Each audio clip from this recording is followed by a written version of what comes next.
Hoy, tulog ka na ba? Tulog ka na ba? Mga tol, magandang gabi po. Ako po si Beams Ghost TV. At ngayon po itinaon po natin hating gabi. Dahil ngayon po ay susunugin po natin ang mga manika po na mga mangkukulam na nakuhanan po natin mismo nito. At ito po yung bertod na nakuha po natin kanina sa mangkukulam po na nagkulong po sa ating kaibigan na duwende. At ngayon po ay ito na po ang perfect timing dahil pagkatapos po ng gagawin natin na to, ipe-face reveal ko po sa inyo para makita nyo po ang muka. Tinatimingan ko lang po mga tol. So mga tol, no, hanggat hindi pa po namamatay yung apoy, ay samahan nyo po ako na sunugin po ang manika po ng mangkukulam na ito. Ilalagay na po natin sa apoy. Ito po mga tol, para makita nyo po. Ito po yung manika. Masunog ka!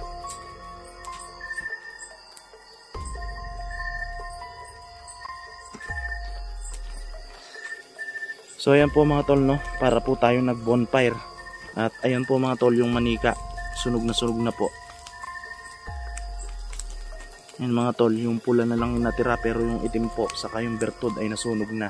At kanina nga po pala habang sinusunog ko ay parang may naramdaman pa po ako dito sa paligid na parang maitim po na mahika. Pero nawala rin po agad.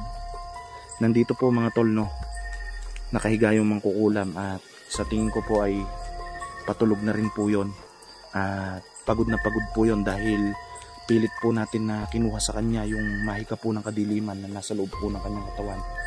So ngayon mga tol, no, tara na po, irurobing po muna natin tong paligid dahil sinunog po natin yung gamit po ng mangkukulam. Ay i-check po muna natin yung perimeter ng mga tol.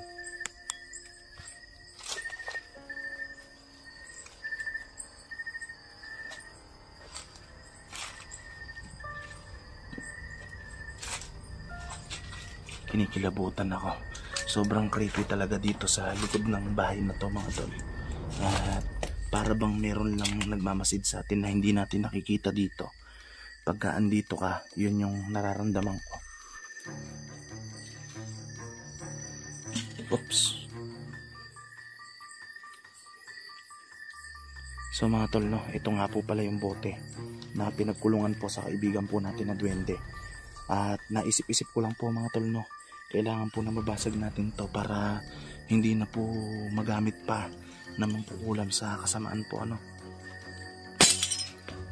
So ayun mga tol, binasag na po natin. Bari-bari apo, perbati po.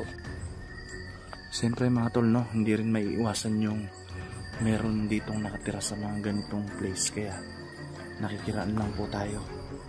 So tara na mga tol.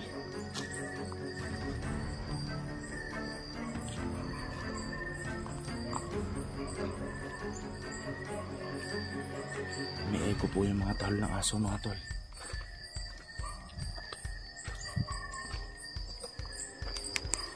Ito na tayo mga tol. Makusok po yung sinigaan natin.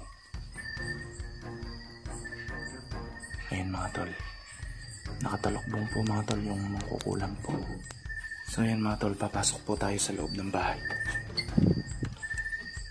Dahan-dahan lang tayo mga tol. Baka minsan po kasi mga tol, no, pag pumapasok ako dito ay nagwawala siya.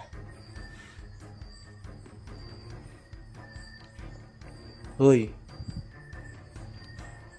tulog ka na ba? Tulog ka na ba?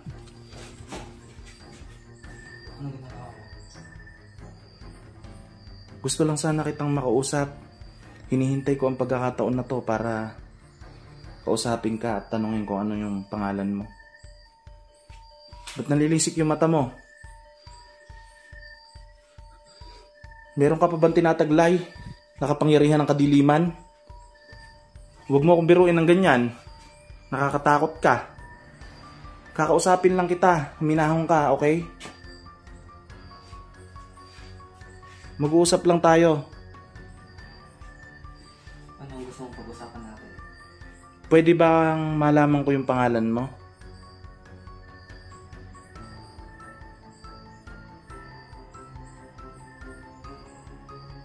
Tol, hindi po siya kamikibo. Gusto ko lang sanang malaman yung pangalan mo. May result.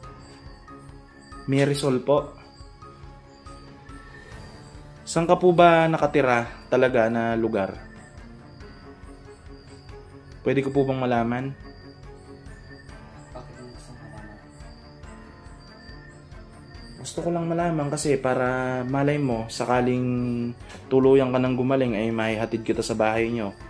Kahit na ganun pa man ang mga ginawa mo ay alam ko naman na meron nagkontrol sa'yo na mga diablo at alam ko na hindi ikaw mismo yung gagawa ng mga bagay na mga nagawa mo na mga nakaraan na tulad na lang ng pagpatay sa 10 tao na kinulam. Wala na ako mawawala. E paano kitang ihatid sa inyo? Mag-iisa lang. Pero meron ka pang kamag-anak. O doon, pwede ka muna makitira doon. Kung ihatid kita, kailan mo gusto magpahatid? Kaya mo na ba bukas? Hindi na ba mainit yung katawan mo sa nangyari na pagpapawala ako sa black magic sa katawan mo? Okay ka na? Okay na. Ayan po kasi mga tol, no, kanina ay binigyan ko po ito ng alaksan. Medyo lumakas na po yung katawan niya. Mirasol, gusto ko sanang ibalita sa iyo na yung gamit mo pang ulam ay nandun sa labas, sinunog ko na. Ayos na. Gusto ko sanang malaman kung meron ka pa bang ekstrang manikang ganon. Wala na ako. Pero sana kung meron pa man ay wag mo na sanang gamitin sa kasamaan dahil ito na yung pagkakataon para magbagong buhay ka muli. Sige pa nga. Siguraduhin mo lang, ha. Bakit parang sobrang napakahiwaga ng iniisip mo at ng tingin ko sa'yo? Ang lalim yata ng iniisip mo. Okay ka lang ba? Tatakot lang ako sa'yo. Sa akin ka pa natakot. Pero sa ginawa mo, hindi ka natakot. Hindi ko sa'yo yung sinusumbat. Sinasabi ko lang na sana ay huwag ka matakot sa akin dahil ako nga ay nagpatawad sa kabila ng ginawa mo. Ikaw pa kaya na nakagawa ng mali, di ba? Ano bang gusto mong ano bang gusto mong gawin ko para makabawi ko sa'yo? Sa kaibigan. Depende. Ibig sabihin, alam mo pa pala yung nakaraan kahit wala ka ng itim na mahika. Unti-unti na bumabalik na aking alaala. Ibig palang sabihin ay bumalik na ang iyong alaala. Wala naman akong kondisyon na gustong ibigay sa'yo o gustong gawin. Isa lamang yung hihilingin ko sa'yo. Sana tuluyan ka ng gumaling at magbago sa gawain sa buhay. Sana ay huwag ka na ulit papatay. Kasi sabi mo nga sa akin, 10 na yung napatay mo sa pangungulam. Totoo ba yun? Hello mga boss, sandali lang to. Meron nga pala ako i-recommend sa inyo na bago ko nilalaro. Walang iba kundi ang Phil Boss. Ayan, napakalupit nito mga boss. Mga boss, ang kagandahan dito sa Phil Boss ay meron siyang larong mines at ito yung lagi kong nilalaro dito. Ngayon ay try natin mag-bet ng 200. Ayun mga boss, 200. Bebet tayo. Okay, cash out. Naka 200 agad tayo mga boss. So 200 ulit yung bet natin. Okay. Saglit na saglit, naka 400 agad. Okay, magbebet ulit tayo. 200 na naman. Okay, bam. Ayun mga boss, pag gaganyan bam, ang ginagawa ko dito, dinodoble ko. Halimbawa, natalo ako ng 200. Gagawin ko naman 400 yan. Ayan. Okay, nanalo pa tayo ng 200, di ba? Naka 800 tayo. Ganun lang kadali mga boss. So, paano ba dito mag-cash in, cash out? Ganito lang mga boss. Pupunta kayo dito sa wallet. Ayan, magre-recharge kayo. Meron ditong GCash, mamimili kayo. Ayan, meron Paymaya. Meron mga bangko, i-click nyo lang. Ayan, tapos recharge. Ang pinakamababang pwede nyo i-recharge dito ay 100 pesos. Ang pinakamataas naman ay 50,000 pesos. Ganun lang kasimple mga boss. Tara mga boss, sabay-sabay natin itong laruin ang Phil Boss. Nakapin nga pala sa comment section ang link para makapaglaro. Oo. Pero yung 6 na kinukulam mo, yun ba yung nakatusok sa manika na inalis ko yung mga tarak sa manika? Yun. Pero ngayon, sa palagay mo, okay na yung sila? Wala na silang sakit? Wala nang mga sakit ang ngayon. Dahil naalis ko yung... Dahil inalis mo ang mga karayan. Ang tinusok mo palang dali. Okay. So, mainam yung nagkakalinawan tayo. Marami din sa akin na mga kaibigan na nagsasabi na gusto daw makita ang iyong muka. At alam ko naman na hindi mo papayagan sila na makita yung mukha mo. Tama ba ako? Alam ko naman yun at syempre nirerespeto pa rin kita bilang kapwa-tao. Ang gusto ko lang sana ay sana wag na maulit yung pakikipagkaibigan mo sa mga duwending itim at hindi naman sa hinihigpitan kita kasi alam mo naman na mali yun talaga. At yung pagkulong sa kaibigan kong duwending puti na wala namang kasalanan sa inyo ay nadamay. Kasi ang totoo lang, ang swerte sa buhay natin ay nasa atin talaga. At bonus na lang din kung may mga darating na swerte talaga sa buhay natin na iba pa. Kaya wag mong asahan yung gusto mong swertihin dahil sa duwending puti at ikukulong mo sa bote para may dumating sa yung swerte o para paaminin siya na sabihin kung asan yung kayamanan na nalalaman niya kung nasan para makuha mo ito. Huwag kang mag-interest nung ganun. Kasi kung talagang para sa'yo yung kayamanan, kahit hindi mo interesin yung kusang pagkakaloob sa'yo. Ako nga na pinagkakaloob sa akin hindi ko ini-interest yun sa totoo lang. Naintindihan mo ba ako? Oo. Ngayon, medyo okay ka na. Kung maging okay ka, at mas okay ka pa hanggang bukas, pwede na kitang ihatid kung saan ka nakatira. Pero bago yon, pwede mo ba ako munang matulungan bago kita ihatid kung nasan yung mga kasamahan mo na mga kaibigan mo mangkukulam? Kasi nabanggit ng kaibigan kong duwending puti na nakawala sa bote na ikinulong mo na marami ka pa daw kaibigan ng mga mangkukulam na nag-i-interest ng duwending itim at sumasamba daw sa mga duwending itim para daw ibigay sa kanila ang kanilang kahilingan na magkaroon ng duwending puti na alaga. Ano ba yung gusto mo? Oo, dahil kinukulong daw nila sa bote yung mga duwende na duwending puti Ayoko naman na ginagawa nila yon dahil kay kaibigan dyan nga hindi ko pinayagan yon kasi naawa ko sa mga duwending puti. Sige, sasabihin ko sa'yo. Siguraduhin mo lang ha. Kasi parang iba yung tingin ko sa iyo Hindi naman sa pinaghihinalaan kita, hindi pa rin mawala sa akin yung hindi ako magpakampante kasi syempre sa kabila nga ng pinagdaanan natin ng mga nakaraang araw na halos pinapaamin kita na pilit mong tinataliwas yung tama at pinipilit mo yung kamalian na gawin kahit na hindi naman ito dapat. Ituturo ko sila. Asa sila. Sige, salamat. Aasahan ko yan. Nagugutom ka na ba at gusto mo nang kumain? Busog pa ako. Sigurado ka ba? Baka mamaya pagka natulog ako at kinaumagahan wala ka na dito. Hindi ako alis dito. Siguraduhin mo lang ha dahil ilalak ko tong pinto.